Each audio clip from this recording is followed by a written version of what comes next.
नमस्ते। आज आम गहन अच्छा सुखदेव महाराज परिव्राजक एवं आज आम गोटे भल कहीपर एक अपॉर्चुनिटी पाइचु, गोटे चांस पाइचु आम संगे कथा हेबाई। एवं मोर स्वामीजी प्रति किसी प्रश्न रोटा कि आम सरल भाषा आम बुझापी चेष्टा करूँ। स्वामीजी प्रणाम। आयुष्मान भव। स्वामीजी मुझे जानवा चाहिए प्रथमे कि वैदिक धर्म कौन अटे एवं वैदिक धर्मटी कौन? वैदिक धर्म होउची विश्वर सर्वश्रेष्ठ धर्म। परमात्मांकर वाणी को वेद कह जाए। वेदरु वैदिक शब्द उत्पन्न होइछि। वेद होउछि हमर समग्र मानव समाजर ज्ञान कर्म उपासना एवं विज्ञान को बुझाए, द्वारा मनुष्य समाज ऊर्ध्व को गति करिथाए। वेद नहवा द्वारा आज जनसमाज अधोपतन घटी। तेणुकर समस्ते वेद पथरे पथिका हवा आवश्यक। वेद होची सत्य विद्यार पुस्तक। विद्या को पढ़ा पढ़ाइबा शुणा शुणाइबा प्रत्येक भारतीय मानकर आर्य मानकर परम धर्म। एणु आर्य समाज केवल से परमात्मा वेदवाणी की सत्यवाणी की प्रचार प्रसार करे। आउ समाजर जो कुसंस्कार थाए ताको दूरीभूत करने चेष्टा करि थाए वेदर माध्यम। वेद होची ज्ञानर भंडार। ज्ञान कहले पृथ्वी ठारू आरंभ करी परमेश्वर पर्यंत, चांटी ठारू आरंभ करी हस्ती पर्यंत जिते सब सूक्ष्म अति सूक्ष्म विषय रही तार नाम होची ज्ञान। ज्ञान माने जानिबा। जानिले तो संसार तुम जानी पारिबा, किसी कर्तव्य कर्म करि पारिबा।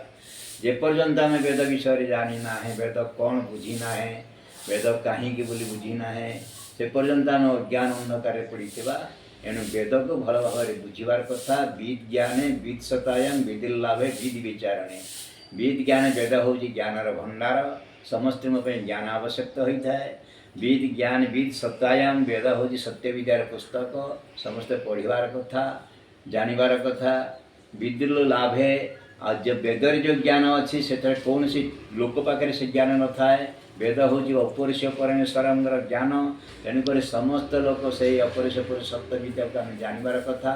विदिर लाभे जहाँ को लाभ कले संसार किसी जानवर बाकी रहे ना, तार नाम हूँ वेद। बहुत सुंदर स्वामीजी। वेद पढ़ी सारा गोटे मानव जीवन में कौन कौन परिवर्तन घटी थाए? वेद हूँ मानव जीवनर शिक्षार मूल कारण। मनुष्य सत्पथ को जावाई सचिंता करने किसी आमको आचरण करा पड़े। जेपरी आम कहे अहिंसा परम धर्म। आम जीव प्रति दया आचरण करवा। वेदर दया हूँ जीवरे दया नाम शरण। ये हूँ प्रथम संस्कार। जेपर्यंत आम जीव प्रति दया करवा नहीं, अहिंसा व्रत को पालन करवा नहीं, सत्य को स्वीकार करवा नहीं, अहिंसा सत्य अस्तेय को पालन करवा नहीं, ब्रह्मचर्य को पालन करवा नहीं, एवं जितेंद्रिय रहिबा नहीं। वेद विद्या पक्षरे जो अहिंसा सत्य अस्तेय ब्रह्मचर्य अपरिग्रह रही आम पालन करवा नहीं, तो मानव जीवन मेरुदंड भांगी। तेणुक मानव जीवन को ऊर्ध्वगति करने सकाशे, शक्तिशाली करने सकाशे आमको संयम जीवन यापन करवा एकांत आवश्यक। आहार रे संयम, व्यवहार रे संयम, शयन रे संयम, कथबार्ता रे संयम, प्रत्येक कार्य आम संयत संयमता आवरण आचरण करवा। से जामर सृष्टिर जो मानव शक्ति वृद्धि पाइबा। आज आम असंयमता रहीचे। तेणुक संयमता को आम चेष्टा करूना है। कहीं करूना बोले आलस्य प्रमादर आम रहीचे, भोग विलास माती रहीचे। भोग विलास ही मानव को विपथगामी करें। जी आम त्यागी तपस्वी संयमी होगा से आमर मानविक शक्ति वृद्धि पाइब। आम ऊर्ध्व गति करवा। बहुत सत्य कथा कहले गुरुजी। आम जो एवकार युवपीढ़ी अच्छी असंयम कहले किंबा अहिंसा सत्य अस्त्य ब्रह्मचर्य जोटा वेदरे लिखाई से प्रति दृष्टि न देबारु आमे अधोगति अधोगति ହେଇଛି ଆଉ ମାନସିକ ସ୍ତରରେ ବି ସେ ଯୋଉ ବହୁତ ଇଏ ରହୁଛି ଚାପଟା ରହୁଛି ତ କହିପାରିବା କି ଫୋନ୍ ଯୋଉଟା ଆସିଛି ଆମର ବହୁତ ଗୁଡ଼େ ସୁବିଧା କରିଦେଇଛି କିନ୍ତୁ କିଛି ନା କିଛି ଖରାପ ବି କରିଛି ତ ତାକୁ କେମିତି ଆମେ କଣ୍ଟ୍ରୋଲ କରିପାରିବା সেটা নিজ উপরে নির্ভর করে যে লোক যে দিগরে গতি করে যামন যেপরি তা পাই সেপরি ফল থইଅଛି বিশ্ব উচ্চমনা উচ্চ মৃত হই নিচমনা পাଏ বিশ্ব मानव जीवन नुहई केवल वर्ष मास दिन दंड कर्मे जीनर कर्मे एकातर जीवनर मानदंड तलु पर को जाइथिबा लोक जानु थाए तल कथा उच्चासन थाए यत्न करि थाए हरिबा को तल व्यथा कि नहीं आम यदि आमर मन को जो मार्ग नवा मन एवं मनुष्यन कारण बंध मोक्षात आम मन को जो मार्ग नवा से मार्ग मन पड़े मोक्ष मार्ग को यदि हम चाहिए ईश्वर गति की जगह चाहिए ताहले ईश्वर मार्ग को आम को अवलंबन करा पड़ो ईश्वर आदेश को पालन करा पड़ो किंतु आज ईश्वर आदेश को पालन करूना निजे निजे समस्ते आम सबकि जाचु बोल भावी करी परित्याग कर निजर संयमता पक्षरे ज्ञान पथरे ये धर्म पथरे कौन सी नीति पथरे निजक बेसी ज्ञानी मन कर सम्मान देवा चाहूना निजे सम्मान चाहिए पाइबा चाहूँगी तेणुक मनीष उपरको जापारे गुरुजन मान प्रति आम श्रद्धा ना भक्ति ना मान्यता ना सरलता ना उदारता ना प्रेम ना भक्ति ना दया ना निष्ठुरता भावांश जिते शिक्षित है आजिकल शिक्षार कौन से मूल्य ना केवल पेट पोषार गोटे धंदा शिखा किंतु आचरण से किसी नहीं एमए बीए डबल एमए पढ़ी सारापर भी से आत्मा कौन परमात्मा कौन धर्म कौन नीति कौन नियम कौन ज्ञान कौन कर्म कौन उपासना से किसी जापार ना तेणुक प्रत्येक मानव को यदि शिक्षा ग्रहण यदि न करुचे आम उच्च शिक्षा ग्रहण न करुचे वेदर पथे पथिक न होचे आम धर्म को आम रक्षा कर संभव नुहे आ मानव समाज तिष्ठि रहा भी संभव नुहे आज्ञा गुरुजी सत शिक्षा कौन जो आम डिग्री नौचे सेटा शिक्षा कि शिक्षार मूलटा कौन आ शिक्षा जीवन में कौन आनवा शिक्षा वास्तविक शिक्षा हूँ तो आम तो गोटे धंदा स्कूल कॉलेज जो पढ़ा जा विद्यालय महाविद्यालय विश्वविद्यालय पढ़ा जाटा हूँ आमर शिक्षार देशर भौतिक जगतर उन्नति करा भौतिक जगतर उन्नति सकाशे आम आज जहाँ पढ़ुचे विद्यालय ठार महाविद्यालय विश्वविद्यालय पर्यंत ये कहले भौतिक शिक्षार उन्नति सकाशे किंतु आध्यात्मिक शिक्षा हूँ प्रकृत शिक्षा जो शिक्षा द्वारा आत्मार उन्नति हुए समाजर उन्नति हुए देशर उन्नति हुए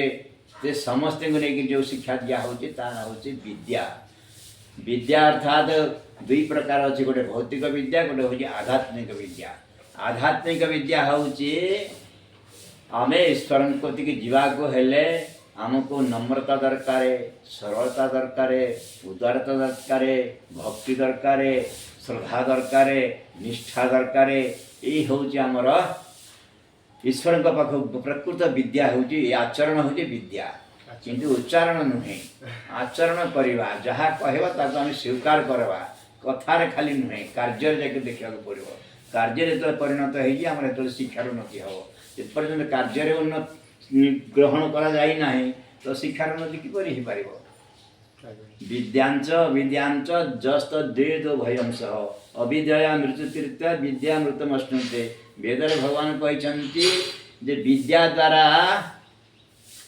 अमृत को लाभ करा जाए अविद्या द्वारा भौतिक संपत्ति को अधिकार करा जाए किंतु आम विद्या हो प्रकृत जो विद्या सा विद्या जा विमुक्त जहाँ द्वारा मुक्ति लाभ करा जाए हूँ प्रकृत विद्या विद्यांच विद्यांच जस्त दो भयांश से विद्या हूँ प्रकृत मनुष्य को अमृत मार्ग को नहीं थाए किंतु भौतिक विद्या खाइबा पीवा रहिबार असुविधा हेनी किंतु अमृत मिल ना भौतिक पदार्थ जिते हेला मनुष्य को मिल कम तेने शांति मिले ना आध्यात्मिक जिते कम है कि से शांति थाए तेणु समस्त चाहते शांति शांति चाहिए हेले शांति मार्ग हूँ आचरण हूँ शांति उच्चारण नुहे व्यवहार आम भगवान आमको निर्देश देते राति 4टार तुम उठिक प्रभात समय ईश्वर चिंतन मनन कर भगवान राम करुले, भगवान कृष्ण करुले, बुद्ध करुले, चैतन्य करुले, जी महापुरुष होते से आचरण कर उच्चारण करना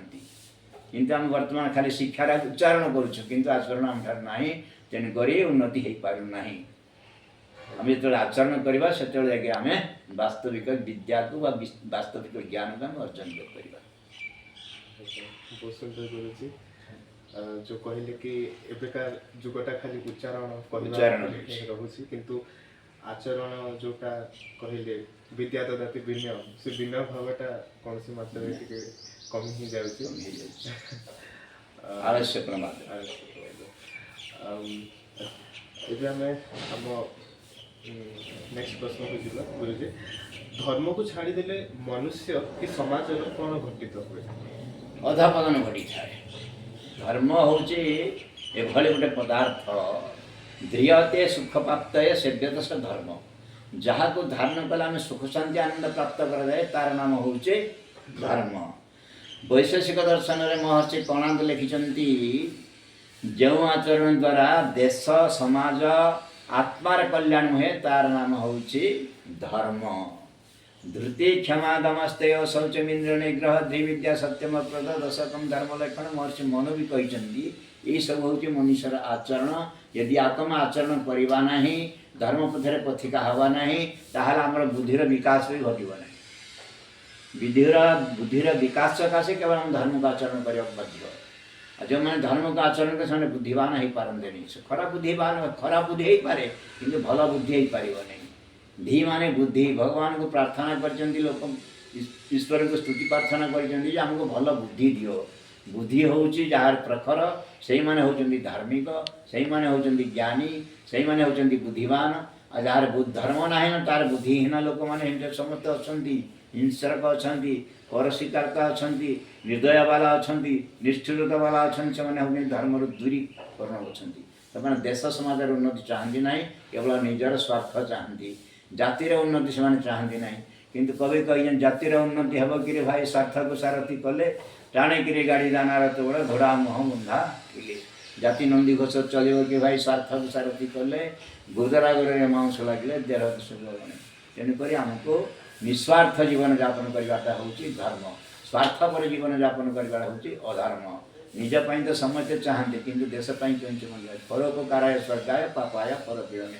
पर उपकार करवाटा हूँ धर्म जो मैंने पर अपकार कर अधर्म अधर्म व्यापी गला आजिकल स्वार्थ लगा सकाशे कई देश चिंता करना ईश्वर चिंता करना निजर स्वार्थ चाहिए किंतु जिते स्वार्थ कले जिते संपत्ति अर्जन कले स्वार्थ को नियंत्रण आहरी हम आहरी हम आहरी भल आज पहाड़ पर्वत को मनुष्य थड़े चाष जमी परिणत कर सारा नदीर प्रवाह को रोकिक से चाष जमी केनाल कर नाना प्रकार चाष उत्पादन तथापि नियंत्रण नाना प्रकार भू मध्य नाना प्रकार खनिज पदार्थ बाहर करी आज ताको भी नियंत्रण है जहाँ भी रंटिब नहीं किंतु जिते पर्यंत मनुष्य धार्मिक मार्ग जाइए धर्मर अर्थ हूँ संयम मार्ग गति करवा सुपथरे गति करवा सत्कर्म करवा सच्चिंता करवा हूँ मनुष्यर धर्म ताकू जदि छाड़देवा जीवन दया करवा नहीं अहिंसा पालन करवा नहीं सत्यपथरे जीवा नहीं तो धर्म आउ कौन रहा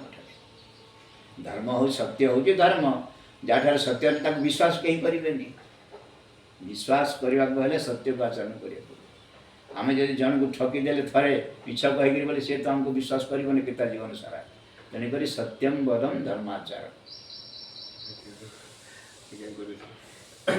बहुत सुंदर जे आपण कहले कि निस्वार्थपर भाव सेवा रहिबा कथा यही संदर्भ में संत कवि भीम भोई विषय आम आउ कि जानवा चाहबू तांकर जीवन कौन थिला एवं तांकर जो वार्ता जीवन सेटा कौन थिला महात्मा संत कवि भीम भोई कौन सी विद्यालय बा महाविद्यालय बा विश्वविद्यालय अध्ययन करते से समग्र विश्व समाज को शिक्षार प्रेरणा दान कर प्राणी आरत दुख प्रमित देखु देखु केवा सहु मो जीवन पछे नरके पड़ी था जगत उद्धार हो विश्ववासी को से जो शिक्षा देती ऋण आम सुझी पारिबा नहीं आम जेड़े बड़ विद्वान होते तपस्वी होते शिक्षा हूँ से विश्वर कल्याण पथ से कहते यही शब्दर अर्थ हूँ ଯାହାଦ୍ୱାରା ମନୁଷ୍ୟ ସମାଜର ଦୁଃଖ ଦୂରୀଭୂତ ହୁଏ ତାର ନାମ ହେଉଛି ବାସ୍ତବିକ ଶିକ୍ଷା। ନିଜର ପାଇଁ ତ ସମସ୍ତେ ଚାହାନ୍ତି କିନ୍ତୁ ବିଶ୍ୱର ଦୁଃଖକୁ ସେ ବର୍ଣ୍ଣନା କରିଛନ୍ତି। ମୁଁ ପଛେ ନର୍କ ବହୁ କରିବି କିନ୍ତୁ ଜଗତମାସୀଙ୍କୁ ଜୀବଜଗତକୁ ଶାନ୍ତି ପ୍ରତିଷ୍ଠା କର ବୋଲି ଶାନ୍ତି ଦିଅନ୍ତୁ ବୋଲିକି ସେ ଭଗବାନଙ୍କୁ ପ୍ରାର୍ଥନା କରିଛନ୍ତି। ପରୋପକାର ମାର୍ଗରେ ସେମାନେ ଯାଇଛନ୍ତି, ନିଜର ସ୍ୱାର୍ଥକୁ ଜଳାଞ୍ଜଳି ଦେଇଛନ୍ତି, ସତ୍ୟ ପ୍ରତି ସେମାନେ ନିଷ୍ଠା ରହିଛନ୍ତି। ଯେଉଁ ସତ୍ୟ ଧର୍ମେ ପିଣ୍ଡ ବ୍ରହ୍ମାଣ୍ଡ ପୂର୍ବେ ହୋଇଥିଲା ଜାତ ସେହି ସତ୍ୟ ଧର୍ମେ ପିଣ୍ଡ ବ୍ରହ୍ମାଣ୍ଡ ସଂସ୍ଥାପନ ହେବ ମୁକ୍ତ ବୋଲି ସେ କହିଛନ୍ତି। ଯେପର୍ଯ୍ୟନ୍ତ ଆମେ ସତ୍ୟଙ୍କୁ ତାଙ୍କର ବାଣୀକୁ ଆମେ ସ୍ୱୀକାର କରିନାହେଁ, ତାଙ୍କ ପଥରେ ଆମେ ପଥିକ ହୋଇନାହେଁ, ଖାଲି ଭୀମଙ୍କର ନାମକୁ ଉଚ୍ଚାରଣ କଲେ କିଛି ହେବନି। ସେ ତ କହିଥିଲେ ଯେ ସତ୍ୟ ଧର୍ମ ଧର ସତ୍ୟ କର୍ମ କର ସତ୍ୟ କର ଗୁରୁ ସେବା ପ୍ରସନ୍ନ ହୋଇ ନହେଲେ ଖଦାବତା ନିଶ୍ଚୟ ମୋ କଦି ଦେବା। ସତ୍ୟରେ ସ୍ନାହାନ ସତ୍ୟରେ ମାର୍ଜନ ସତ୍ୟ କର ଫନ୍ଦାବୃତ୍ତି ସାତ୍ବିକ କର୍ମର ସେ ଅଲେଖ ଦେବ ନିଶ୍ଚୟ ଦେବ ମୁକତି। କିନ୍ତୁ ଆମେ କେତେ ଦୂର ତାକୁ ସତ୍ୟ ପଥରେ ପଥିକ ହୋଇପାରୁଛେ କି ଦେଶର ସମାଜ ଉନ୍ନତି କରିବାକୁ ଚାହୁଁଛେ, ନିଜେ କଷ୍ଟକୁ ଚାହୁଁଛେ। ଆମେ କହୁଛେ ପ୍ରାଣୀ ଭାରତ କହିଦେଇକି ନିଜ ସ୍ୱାର୍ଥରେ ବିଜଡ଼ିତ ହେଉଛେ, ତାଙ୍କୁ ଆହୁରି ଦଣ୍ଡ ଦେଉଛି ପ୍ରାଣୀ ଜଗତକୁ, ତାଙ୍କର ଶୋଷଣ କରୁଛେ ଆମେ ମାନିକି। ତାଙ୍କ ନାଁରେ ଆମେ ନାନା ପ୍ରକାର ଯୋଜନା କରିକିରି ତାକୁ ସ୍ୱାର୍ଥପର ବ୍ୟବହାର କରୁଛୁ ଆମେ। ତେଣୁକରି ସେ କହିଥିଲେ ପ୍ରାଣୀଙ୍କ ଆରତ ଦୁଃଖ ପ୍ରେମିତ ପ୍ରାଣୀମାନଙ୍କର ଯେଉଁ ଦୁଃଖ ତାଙ୍କ ପ୍ରତି ଯେଉଁ ଅତ୍ୟାଚାର ହେଉଛି, ତାଙ୍କ ପ୍ରତି ନିଃଶଂସ ଭାବ ଦିଆହେଉଛି। ପ୍ରତ୍ୟେକ ଜୀବକୁ ଯଦି ଚାହିଁବା ଆମେ ଚାରି ଗୋଡ଼ିଆ ଜୀବମାନେ ବଞ୍ଚିକରି ନାହାନ୍ତି ସଂସାରରେ। ଯଦି ବଞ୍ଚିଛି ନିର୍ଜୀବ ପଦାର୍ଥ ଖଟ ଚାରି ଗୋଡ଼ିଆ ବଞ୍ଚିଛି, କିନ୍ତୁ ପ୍ରାଣୀ ଚାରି ଗୋଡ଼ିଆ ବଞ୍ଚିବାର ନାହିଁ। ଯଦି ପକ୍ଷୀ ଦେଖିବା ଆମେ ଚାହିଁଲେ ପକ୍ଷୀମାନଙ୍କୁ କେହି ରକ୍ଷା କରିବାର ନାହିଁ। ଯଦି ପକ୍ଷୀ ବଞ୍ଚିଛି ବୋଲେ ହାୱାଇ ଜାହାଜ ବଞ୍ଚିଛି, କିନ୍ତୁ କୌଣସି ପକ୍ଷୀ ବି ବଞ୍ଚିବାର ଏ ଜଗତରେ ତାଙ୍କର ସ୍ଥାନ ନାହିଁ। ତାଙ୍କ ପ୍ରତି ଆମେ ଯେଉଁ ନିଷ୍ଠୁର ଭାବ କରିଥିଲେ, ସେମାନଙ୍କର ଯେଉଁ ଦୁଃଖ ଯନ୍ତ୍ରଣା ଦେଖିକିରି ଭୀମ ବି ଲେଖିଥିଲେ ଯେ ପ୍ରାଣୀଙ୍କ ଆରତ ଦୁଃଖ ପ୍ରମିତ ଦେଖୁ ଦେଖୁଥିବା ସବୁ ମୋ ଜୀବନ ପଛନ କରିଥାଅ ଜଗତ ଉଦ୍ଧାର ହେଉ। ତାଙ୍କର ବାଣୀ ତ ଆହୁରି କେତେ ଅଛି। ସେ କହିଲେ ମୁଁ ବିଦ୍ୟାଳୟରେ ପାଠ ନ ପଢ଼ିଥିଲି କ'ଣ, ମୁଁ ମାତୃଗର୍ଭରେ ପାଠ ପଢ଼ିଛି। ଜନନୀ ଉଦର ଗୋପ ମଧୁପୁର ପାଶର ନଦୀବ ଚିତୁ ମାତୃଗର୍ଭଗତେ ପାଠ ପଢ଼ିଥିଲି ଟିକେ ଟିକେ ଅଛି ହେତୁ। ଏହିପରି ଆମର କେତେ ମହାପୁରୁଷମାନେ ମାତୃଗର୍ଭରେ ଯେଉଁମାନେ ଶିକ୍ଷା ଲାଭ କରିଛନ୍ତି, ସେମାନଙ୍କର ଶିକ୍ଷା ସବୁଠାରୁ ଉନ୍ନତ ଶିକ୍ଷା। ସେ ଶିକ୍ଷା ହେଉଛି ଦେଶ ସମାଜର କଲ୍ୟାଣ ପାଇଁ ସେ ଶିକ୍ଷା। ଭୌତିକ ଜଗତର ଉନ୍ନତି କରିବା ସଙ୍ଗେ ସଙ୍ଗେ ଆଧ୍ୟାତ୍ମିକ ଜଗତର ଉନ୍ନତି କରିବା ହେଉଛି ବାସ୍ତବିକ ଶିକ୍ଷା। ଗୋଟେ ଗୋଡ଼ରେ ମଣିଷ ଚାଲିପାରେ ନାହିଁ, ଦୁଇଟା ଗୋଡ଼ ହେଲେ ଚାଲିପାରେ। ଗୋଟେ ଡେଣାରେ ମଣିଷ ପକ୍ଷୀ ଉଡ଼ି ପାରେ ନାହିଁ, ଦୁଇଟା ଡେଣା ହେଲେ ଯାଇକି ଉଡ଼ି ପାରେ। ସେହିପରି ଆମକୁ ଭୌତିକ ଶିକ୍ଷା ଗ୍ରହଣ କରିବାକୁ ପଡ଼ିବ ଏବଂ ଆଧ୍ୟାତ୍ମିକ ଶିକ୍ଷା ଗ୍ରହଣ କରିବା। ଖାଲି ଭୌତିକ ଜଗତର ଉନ୍ନତି ହେଲେ ଆମେ କିଛି ଆଧ୍ୟାତ୍ମିକକୁ ଯାଇପାରିବା ନାହିଁ। କେତେ ଦୂରଦୃଷ୍ଟି ସମ୍ପନ୍ନ ଥିଲେ ଆମ ସନ୍ଥ କବି ଭୀମ ଭୋଇ।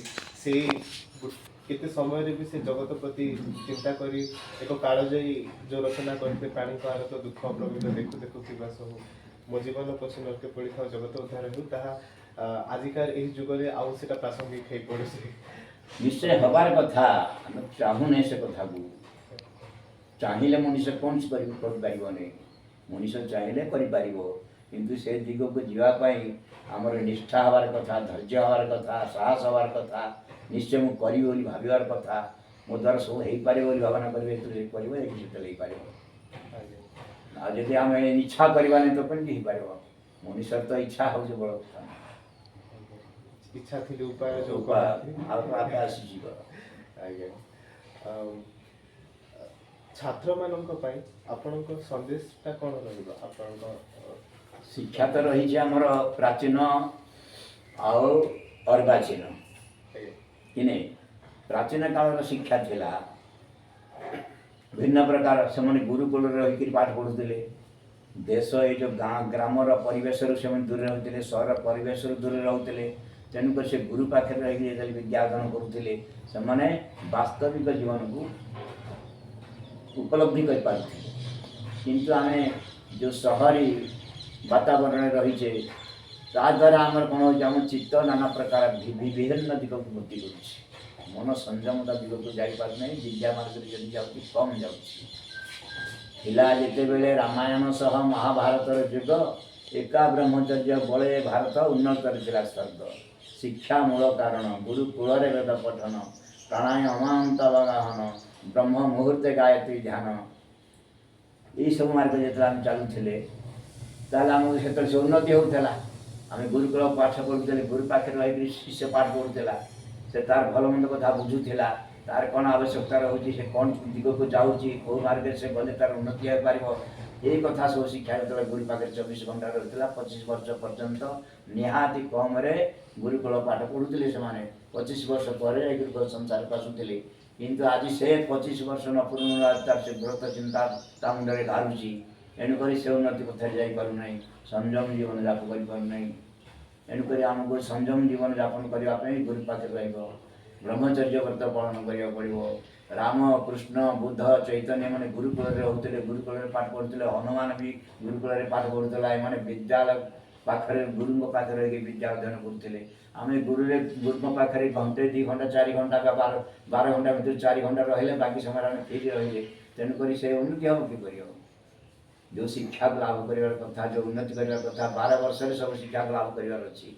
किंतु आम आज 12 वर्ष कौन 48 वर्ष पढ़ले भी पाठ पूरण हो पारना कहीं आम एकाग्रता ना संयमता ना जेपर्यंत आम प्राणायाम ना जोग ना तपस्या ना आ भगवान प्रति आस्था ना गुरुजन प्रति सरलता ना हो पारे भावी जीवन रे कमनीय रूप स्वप्न नयन देखी वर्तमान कर्तव्य जहाँ मनरे ख्याल रखी महाविद्यालय महाआडंबर बिताए छात्र जीवन दूर मने पड़े परा दूर अतीतर से ही गुरुकुल आश्रम पिंधिण कल खाई फलमूल पी झरणार जल तापस जीवन जपुले परा सेदिन शिष्य कल आज छात्र विद्याघोष अच्छी चुनलिपा छात्र तले सेदिन छात्र विद्याघोष थला बसी तोर छाया मूले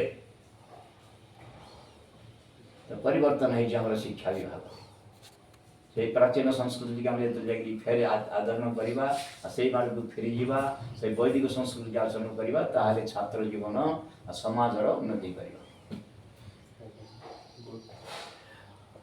अनेक गुह्य कथा कहीदेले स्वामीजी शिक्षा संयम गुरु प्रति आस्था एकाग्रता प्राणायाम योग एटा सबू रहिले किछि छात्र मानक भी बहुत उपादेयता जहाँ किसी कर जहाँ चाहे कर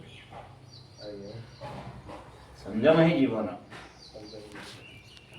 मरण बिंदु पातन जीवन बिंदु धारण आज संयमता ना सकाशे कार्य आम प्राचीन काल गुरुकुल झील मान अलगा था पुआ मान अलगा था किंतु आजिकल गोटे जगार से सब कर संयमता दूरीभूत हो रक्षा कण ही कर बहुत सुंदर स्वामीजी आपन कथा बहुत किसी आम जाना पाइलु ये बहुत बहुत धन्यवाद एवं कहबी कि एते सबू जिनिस आमको आम गुरुजी माने भी ताहा प्राय कथा हमें ना कि आम आजिकल जमी हूँ क्या कथा ये सब जीवन भौतिक विषय कथा कि आध्यात्मिक चिंता चिंतनटा टी से पारे किंतु आपण यही मार्गवती आमको सत्मार्ग जावाई जो आपण संदेश रही आशीर्वाद रही से बहुत बहुत धन्यवाद आपको नमस्ते स्वामी आयुष्मान भव जशस्वी विद्वान भव।